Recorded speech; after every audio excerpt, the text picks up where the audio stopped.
आज नवनिर्माण संकल्प के इस सभा स्थल पर अपने युवा अज्सू और छात्र इकाई के संयुक्त तत्वाधान पर आहूत इस कार्यक्रम में नौजवानों का संबोधन और उनके साथ कदम ताल करने का अवसर मिला है। आज हमारे इस झारखंड के लिए एक महत्वपूर्ण तिथि, आज एक ऐसी शर्मसार करने वाली घटना आजाद भारत की अपने ही देश के अंदर और बिहार के शासन और उनके शासकों के द्वारा झारखंड के लिए संघर्ष कर रहे, अपने हक अधिकार रोजी रोटी की मांग कर रहे लोगों को बर्बरतापूर्वक उनके ऊपर जालियांवाला बाग की घटना को सामने उदाहरण मानकर खड़ा करके गोली से शहीद करने का काम किया गया था।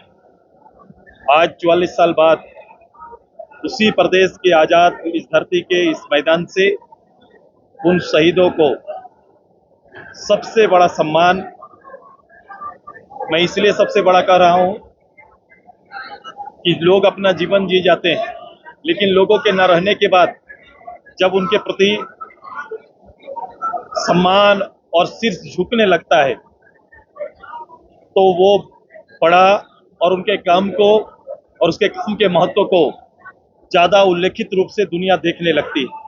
आज ऐसे ही गोवा गोलीकांड के शहीदों को हम लोगों ने राज्य की राजधानी में इतनी बड़ी तादाद में आए हुए सभी नौजवान खड़ा होकर उनके श्रद्धा सुमन में सिर झुकाने का काम किए और इसी धरती से आजाद झारखंड के एक समांतर रूप से जो व्यवस्था वर्तमान में बनी हुई है, डिमांड तब भी वही था कि रोजी रोटी के लिए अपने क्षेत्र में चल रहे खनन कार्य में अपना हक मांगने के लिए गए थे।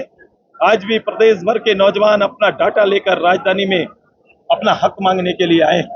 2019 पर भरोसा करके इस सरकार के साथ लोग खड़ा हुए, लोगों को यह भरोसा हुआ कि सरकार आएगी, उनका किस्मत को बदलने का काम करेंगे। लोगों ने अपनी योग्यता के आधार पर नौकरी का डिमांड किया, सरकार ने भरोसा दिया कि हम आएंगे, आपके लिए नौकरी या रोजगार सृजन करेंगे। वो संख्या लाखों में, जहां वर्ष में 5 लाख लोग सृजन करने का और नौकरी ना दे पाने की अवस्था में 5,000 7,000 रुपए पेंशन देने की बात कही। उन्होंने ही कहा था कि ऐसे बेरोजगारों के लिए उनके प्रखंड में 25 करोड़ तक के उनके काम काज करने के लिए लाइसेंस दिया जाएगा और रोजी रोटी के लिए वो काम करना प्रारंभ करेंगे। इस सरकार ने ही कहा था कि स्थानीय निकायों पर, सरकारी गैर सरकारी दोनों पर 75% लोगों को आरक्षण देने का काम करेंगे। इसी वायदे ने कहीं ना कहीं सरकारी काम कर रहे कर्मचारियों को भी छलने का काम किया। उन्होंने सरकारी कर्मचारियों को समान काम समान वेतन या उन्हें पूर्ण नियोजन का वादा करके ये सरकार यहाँ पर आई थी। आज सभी वर्ग, चाहे नौजवान हो, पढ़ा लिखा नौजवान हो या आम बेरोजगार हो, सभी अपने आप को ठगा महसूस कर रहे हैं। आज इसी को ध्यान में रखते हुए जब डाटाबेस हम लोग तैयारी प्रारंभ किए, हमारे नौजवानों ने सरकार के डाटा को एकत्रित करने का या अपना हक मांगने के लिए सूचना आयोग के सामने जाने का निर्णय लिया, तो यहाँ का चेयर अभी भी खाली है। ये सरकार डाटा छिपाना चाहती है और इसीलिए हमने प्रत्यक्ष रूप से डोर टू डोर नौजवानों का डाटा एकत्रित करने का निर्णय लिया है और उसी के तहत अभी काम चल रहा है। आज तक की अद्यतन स्थिति जो ऑनलाइन डाटा आया है वो 3 लाख नौजवानों ने अपना डाटा डाला है। उन्होंने प्रत्यक्ष रूप से अपना डाटा डालकर अपनी ईमानदारी से अपने होने का, अपने शिक्षित बेरोजगार होने का हक अदा किया है। ऐसे ही डाटा आपके जो जमा हुए हैं उसकी संख्या भी लाखों में। आज प्रत्यक्ष रूप से इस मैदान में वही छात्र नौजवान आकर इस प्रदेश के असलियत को प्रत्यक्ष रूप से अपने प्रमाण पत्र के आधार पर रखने का काम किए हैं। ये दुनिया देख रहा है कि 2019 के संकल्प 2024 में किस रूप से बिखर गए। हमने कहा सरकार में बैठना, सरकार में तुष्टीकरण से समूह आधारित, जाति आधारित राजनीति करके आप लोगों का वोट एकत्रित कर सकते हैं, लेकिन इस राज्य के लिए लोगों की मंशा और शहीदों का सपना पूरा नहीं कर सकते। शहीदों के अरमान धरे के धरे रह गए, युवाओं के अरमान बिखर रहे हैं। आज उसे समेटते हुए आने वाले समय में इस सरकार को जवाब देने की तैयारी चल रही है।